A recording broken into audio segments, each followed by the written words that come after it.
ஐயா நான் ஒண்ணே கேட்கிறேன். இயேசு சொன்னாரு, ஒரு கன்னத்துல அடிச்சா மாற்று கருத்து இல்லையே. ஒருத்தன் 1 மைல் தூரம் நடக்க பலவந்தம் பண்ணினா 2 மைல் தூரம். அப்புறம் எதுக்கு கிறிஸ்தவ பாதுகாப்பு சங்கம்?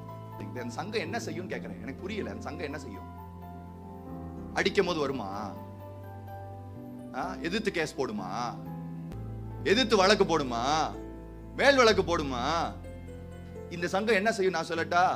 இயேசு வாங்க எழுந்திருங்கள் போவோம் அப்படின்னு சொல்லும் போது இந்த சங்கம் வேண்டாம் உட்காருங்கன்னு சொல்லும். உங்களை பலவீனப்படுத்துற சங்கத்தை தூக்கி கொண்டாடுறீங்களே. மணிப்பூர்ல எங்க போச்சு அந்த பாதுகாப்பு சட்டம்?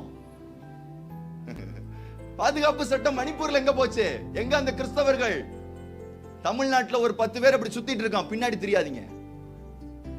நாங்க தான் கிறிஸ்தவத்தை காப்பாத்த போறோம்னு இயேசுவே சொல்லிட்டாரு. என் நிமித்தம் அடி வாங்கினா வாயை மூடிட்டு வாங்குன்ட்டாரு. வாங்குங்க, நானும் வாங்கணும்.